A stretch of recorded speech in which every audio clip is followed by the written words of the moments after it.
அடையாளம் காணப்பட்டு அங்கங்க வந்து அளவுகள் கள்ள போட்டு ஒரு பென்சிங் போடுங்க. எங்க போடுறதுக்கு பணம் நம்ம பேங்க்ல பணம் இருக்கு, 120 கோடி ரூபாய் இருக்குதுங்கிறீங்க. 2024 வந்து 112 கோடி ரூபாய் டெபாசிட் பண்ணியிருக்குதுன்னு சொல்லப்பட்டிருக்கிறது. அது போக ஜெனரல் ஃபண்ட் செலவு பண்ணுறது பணம் வச்சிருக்கிறீங்க. 112 கோடிக்கு வந்து 2024 டெபாசிட் பண்ணியிருந்தா குறைந்தபட்சம் 6% போட்டால் கூட எத்தனை கோடி வந்து வட்டியாக வந்துருக்குன்னு கணக்கு பாருங்க. ஆக இந்த பணங்கள்லாம் இருக்கிறப்போ நம்ம யாருக்கிட்ட போய் பணம் இல்லைங்கிறது கேட்க வேண்டியதில்லை. ஆக பணத்தை எடுத்து நம்மளுடைய சொத்துக்களை பாதுகாப்பதற்கு செய்யலாம். நீங்கள் ஒரு பேங்க்கு வந்ததுனால பேங்க்கு நாங்கள் இப்போ 3வது தான் போயிட்டு இன்ஸ்பெக்ஷன் போயிடும். இந்த ப்ராப்பர்ட்டி சேல் பண்ணுறதுக்கு முன்னால் எல்லா ப்ராப்பர்ட்டியும் கிளியர் பண்ணி ஃபென்சிங் வந்து போகிறதுக்கு இப்போ தேவையில்லை. உடனே ஆடிட் பண்ண சேல் பண்ணணும் அட்வர்டைஸ்மெண்ட் கொடுத்ததுனால ஆனால் எல்லா இடத்துலையும் வந்துட்டுன்னா 8x4 சைஸில் பெரிய போர்டு வச்சுருக்கோம். ஒரு ப்ராப்பர்ட்டியில் பெரிய ப்ராப்பர்ட்டிலாம் 2 போர்டு வச்சுருக்கோம். 2 போர்டு வச்சு அடுத்த செகண்ட் டைம் இன்ஸ்பெக்ஷன் போகும்போது ஒரு காற்றுல வந்து எல்லா போர்டும் சாத்தியிருக்கு. அது மாதிரி எந்த ப்ராப்பர்ட்டியும் வந்து கையில் சேல் எடுக்கிறதுனால நம்ம ப்ராப்பர்ட்டி தெரியறதுனால இந்த பேங்க்குகளில் மட்டும் இந்த 12 பேர் வந்து எங்களுக்கு லீஸ் வந்து குத்தகைக்கு நாங்கள் கொடுக்குன்னு சொன்னாங்க. ஆனால் போட்டாலும் எந்த விவசாயம் கிடையாது. அதனால் நம்ம கையகப்படுத்தி இந்த ப்ராப்பர்ட்டியெல்லாம் நம்ம கண்ட்ரோலில் இருந்தால் தான் முதல்ல இந்த ப்ராப்பர்ட்டி சேல் ஆகிறதுனால பேங்க்குகள் பொறுத்தவரைக்கும் எல்லா ப்ராப்பர்ட்டியும் நம்ம கையகப்படுத்தியாச்சு. அங்கே எல்லா இடத்துலையும் கிளியர் பண்ணியாச்சு. எக்ஸப்ட் முடியவே லார்ஜ் எஸ்டம் அதில் இன்னும் ஒரே ஒரு என்க்ரோச்மெண்ட் மட்டும் தான் பாக்கி இருக்குது. அதையும் முடிச்சுட்டு இருக்கோம். இன்னொரு என்க்ரோச்மெண்ட் கவர்மெண்ட் வந்து ட்ரான்ஸ்போர்ட் வந்து 60 செக்டர் என்க்ரோச் பண்ணுறாங்க. அவங்களுக்கு வந்து எக்ஸ்சேஞ்ச் பேசிட்டு சாதாரண ப்ராடக்ட் வச்சுருப்பாங்கல்ல அவங்க பேசி வந்து அந்த இடத்துக்கு நம்ம ஓட்டை ஊட்டி அதை விட அதிகமாக வேல்யூ ப்ராப்பர்ட்டி கவர்மெண்ட் அலாட் பண்ணி சொல்லி ஒரு ப்ரெசிடென்ட் பண்ணியிருக்கோம். கோயம்புத்தூர் எந்த ப்ராப்பர்ட்டியும் இல்லை. நீங்கள் சொன்ன மாதிரி வந்து கோயம்புத்தூரில் ஒரு இடத்துல மண் எடுத்துருக்காங்க. இந்த மண் எடுத்துருக்கு நம்மளோட மேனேஜர் கொஞ்சம் ஹெல்ப் பண்ணுறோன்னா அவர் டிஸ்மிஸ் பண்ணுறோம். இப்போ புதுசாக ஒருத்தர் வந்து அப்பாயின் பண்ணியிருக்கோம். அவர் வந்து ரொம்ப நியாயவாதி தான். ஆனால் இது வரைக்கும் செய்கிறதுக்கு லாயக்கு இல்லாத ஒரு ஆளாக இருக்கிறாரு. அதனால் அந்த இன்னொரு ஒருத்தரை சஜஸ்ட் பண்ணால் உண்மையிலே நீங்கள் யாராவது ஒரு ஆள் சொன்னீங்கன்னா இந்த ப்ராப்பர்ட்டியை வச்சு இன்னொரு வேறு நடவடிக்கை இருக்கணும்.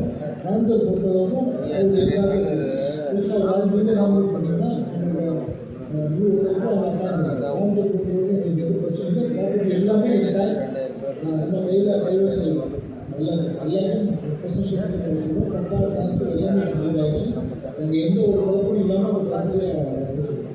அதேமாதிரி திருவாரூர் ப்ராப்பர்ட்டி அதுவும் நம்ம கையில் இருக்காச்சு. இது தவிர கூடுதலில் அந்த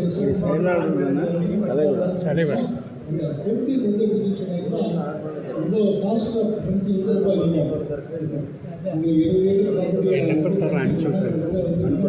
அப்படியே பிடிங்க, அப்படியே பிடிச்சிங்க, அப்படியே பிடிங்க. நான் ஒரு கருத்து சொல்லிட்டு வரேன். கருத்து என்ன கருத்து சொல்கிறீங்க? அதை மறைக்காதீங்க, நான் மறந்துட்டேன். அப்படியே பிடிங்கண்ணா, அப்படியே பிடிச்சிங்க. நீங்கள் என்ன கருத்து சொல்லுங்கள்? நீங்கள் பிடிங்க. 120 கோடி பணம் இருக்குதுன்னு சொல்கிறாரு இல்லைங்களா? அந்த பணத்தை இப்போதைக்கு பிரித்து கொடுத்தா அந்த வயசானவங்க உடம்பு சரியில்லாமல் வைத்திய செலவுக்காக ஆகும். அது சொல்லி வச்சு போன போட்டு இப்போ நம்ம பேசலாம். சாத்தியம் இல்லைங்கிற கொஞ்சம் சொல்லுங்கள். எனக்காக பிடிங்க, அப்படியே அப்படியே பிடிங்க. இதில் லாபமாக ஆனால் காஸ்ட்டு இருக்குது அப்படிங்கிறது தான் எப்படியே வந்து பண்ணிடுச்சுன்னா இந்த ப்ரெசன்ஸ் நம்ம வந்து ஃபென்சிங் இருந்துச்சுன்னா சாதாரணமாக வந்து நல்லா வெளியில் பண்ணுறோம். ஹோல்சேலில் இந்த மாதிரி வேலையெல்லாம் செய்யணும் காட்டுறாங்க. அது ஒரு தனி இந்த மாதிரி விஷயங்கள்லாம் வந்து இந்த மாதிரி ஆட்கள் வந்து இன்வெஸ்ட் கூட இருந்தாச்சுன்னா அவங்களுடைய ப்ரெசன்ஸ்க்கு எல்லாம் பண்ணுறது அதை தயாராக இருக்கிறோம்னு மட்டும் சொல்கிறாங்க. அதாங்க ஐயா, ஒரு மரியாதைக்குரிய தலைவர் சொன்ன கருத்து போல் 120 கோடி இப்போ இருக்குது, பணம் இருக்குதுங்கிறாங்க. தயவுசெய்து இந்த அரங்கத்தில் மன்றாடி சொல்கிறேன், வந்திருக்கிறவங்கள பல பேர் வைத்திய செலவு கூட பணம் இல்லாமல் இருக்கிறாங்க. அதனால் தற்போதைக்கு ஒரு டிவைட் பண்ணி அவங்களுக்கு இந்த பங்கு தொகையை கொஞ்சம் பணத்தை பிடிச்சிங்கன்னா வைத்திய செலவாக பண்ணிட்டு சாவாங்க. தயவுசெய்து அதை உதவி பண்ணுங்க. நாங்களுக்கு வந்து என்ன பண்ணுறது?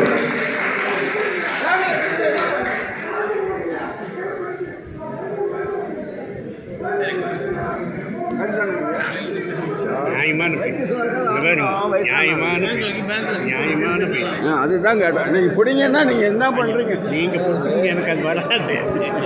நான் இது வெறுக்கிறாது. இப்போ 120 கோடி பேங்க்ல இருந்து என்ன பண்ணுறது? சரிங்க ஐயா, சரிங்க. அப்போ அதங்க ஐயா, அப்போ அவங்களுடைய இது பண்ணி இப்போ பேங்க்ல இருக்கிற அந்த 120 கோடியை முதல் கட்ட நிவாரணமாக, ஒரு முதல் தவணையாக ஒரு நிதி வந்து எல்லாத்துக்கும் இப்போ அந்த பணம் போச்சுன்னு சொன்னால் அவங்களுடைய வயதான இந்த மருத்துவ செலவுக்கோ மற்ற செலவுக்கோ அவங்களுக்கு பயனுள்ளதாக இருக்கும். அந்த தொகையை வந்து விடுவதற்கு ஐயா அவர்கள் வந்து கருணை கூர்ந்து எல்லாரும் கருவொலி எழுப்புங்க, கருவொலி ஏற்படுகின்றோம். சொல்லுங்க.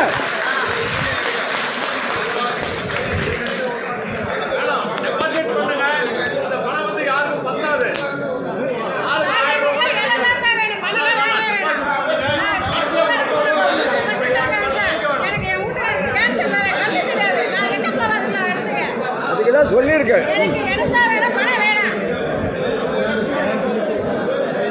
சரி சரி சரிங்க ஐயா. இப்போ ஐயா கவனத்துக்கு கொண்டு போயிருக்கிறோம். ஐயா சொல்லுவாரு, கொஞ்சம் வெயிட் பண்ணுங்க. ஐயாவுடைய கவனத்திற்கு இது கொண்டு செல்லப்பட்டிருக்கிறது. ஐயா அவர்கள் அதற்கான என்ன சாத்தியக்கூறு இருக்கிறதா என்பதை தெரிவிப்பார்கள் என்பதை அன்போடு தெரிவித்துக் கொள்கின்றோம்.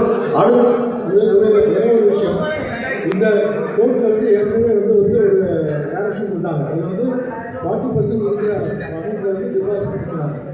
40% பண்ணி கிட்டத்தட்ட எப்படின்னா 4 லட்சம் பேருக்கு வந்து எப்படின்னா டிமாண்ட் வந்து அவங்களுக்கு 40% டெபாசிட்டில் 40% அனுப்பினாங்க. அனுப்பி கிட்டத்தட்ட 1,78,000 பேர் வாங்கிட்டாங்க. ஆனால் மீதி எல்லா டிடி ரிட்டர்ன் வந்துருச்சு, அட்ரஸ் சரியில்லைன்னு வந்துருச்சு. இதை கோர்ட்டு கேள்விப்பட்டப்பட இனிமே வந்து எந்த பணமும் டிஸ்போஸ் பண்ணக்கூடாது அப்படின்னு சொல்லி ஒரு டைரக்ஷன் ஸ்பெசிஃபிக்காக போட்டிருக்காங்க. இந்த எம்எஸ் ரமேஷ் ஜட்ஜி இருக்கும்போது அவங்க போட்டிருக்காங்க. அதனால் ஒரு 90 பேருக்கு வந்து எப்படின்னு சொன்னால் டிஸ்போஸ் பண்ணுறது, அதாவது எப்படின்னா இப்போ பாதிக்கப்பட்டவங்க ஒரு ப்ரொசீடியூஸில் கண்டெம்ட் பயந்து கொடுத்ததுல கண்டெம் பண்ணி கோர்ட்டு வந்து ஆர்டர் பார்க்கணும் பண்ணிடுறாங்க. இதே பெஞ்ச் இனிமேல் எந்த பணமும் டிஸ்போஸ் பண்ணக்கூடாது உத்தரவு வர வரைக்கும். அதனால் இப்போ எங்ககிட்ட பணம் இருக்குது, இதை டிஸ்போஸ் பண்ணினாலும் நாங்கள் எங்களுக்கு ஏன்னா இந்த பணத்தை நாங்கள் எதுவும் எடுத்து செய்ய முடியாது, அதனால ரெடி. ஆனால் வந்து அதுக்கு முன்னாடி இது ஒரு பெரிய ப்ராசஸ் பண்ண வேண்டியிருக்கு. இப்போது 4 லட்சம் பேருக்கு வீடியோ அனுப்பி 1,78,000 பேர் வாங்கியிருக்காங்க. வீடியோலாம் வீடியோ வந்துருச்சு திருப்பி.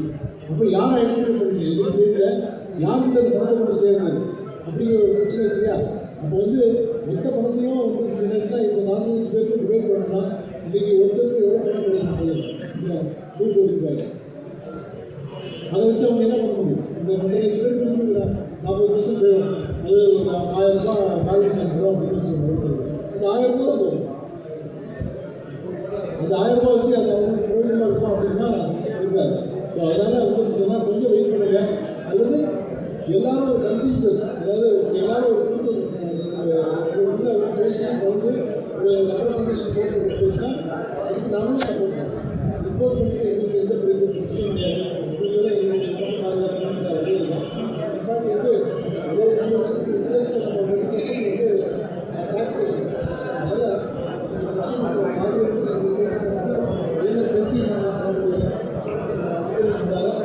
எந்த மாதிரி பண்ணணும் அப்படிங்கிறது உங்கள் இந்த மாதிரி இதெல்லாம் நீங்கள் கன்சென்சஸ் கொடுத்தாச்சுன்னா கோர்ட்டில் நாங்கள் உறுதியாக பேசுவோம்.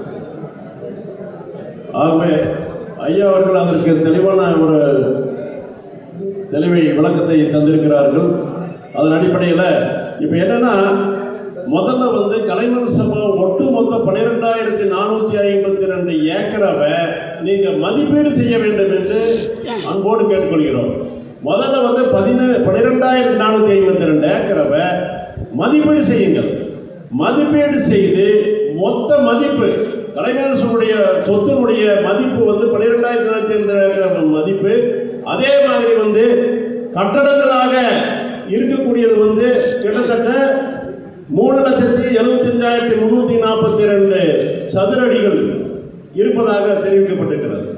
கட்டடங்களாகவும் கட்டடமும் இல்லாமல் இருப்பதாகவும் கட்டடத்திற்கு பயன்படக்கூடிய இடமாக இருக்கக்கூடிய இடங்கள் 3,75,342.27 சதுரடி நிலங்கள் இடம் இருப்பதாக தெரிவிக்கப்பட்டிருக்கிறது.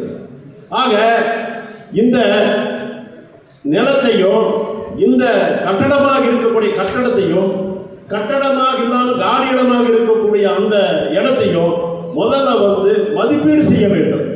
இன்னைக்கு டேட்டுக்கு வந்து ஒட்டுமொத்த சொத்துக்கள் எவ்வளவு மதிப்பு முதல், அதுக்கு அடுத்தது உறுப்பினர்கள் வந்து இந்த முழு உறுப்பினர்கள் எத்தனை பேர், அரை பங்கு உறுப்பினர்கள், கால் பங்கு, அரைக்கால் உறுப்பினர்கள் யார் யார் எத்தனை பேருன்னு கணக்கு போடுங்க. அரை முறையுமா பணம் கட்டினவங்க எத்தனை பேர்? 40% கட்டினவங்களுக்கு அன்னைக்கு வந்து ரிசீவ் கமிட்டி 1,72,000 பேருக்கு வந்து 40% பணம் கொடுத்ததாக ஹைகோர்ட்டில் சொல்லியிருக்கிறாங்க, ரெக்கார்ட் ஆயிரம். ஆக அந்த 40% வாங்கிய 1,72,000 பேருக்கு அவர்களுக்கு அடுத்து எந்த மாதிரி தொகையை வழங்குவதற்கு நிர்ணயிக்க போறோங்கிறத முதல்ல நிர்ணயிக்க வேண்டும். இந்த முழு பங்கு, அரைப்பங்கு, கால் பங்கு, அரைக்கால் பங்கு ஒட்டுமொத்தமாக கணக்கீடு செய்து ஒட்டுமொத்த சொத்தினுடைய மதிப்பில் உறுப்பினர்களுக்கு, முழு பங்கு உறுப்பினர்களுக்கு எவ்வளவு வேல்யூக்கு வந்து கலைமன் சபா தர வேண்டியது இருக்கிறது நிர்ணயிக்கணும்.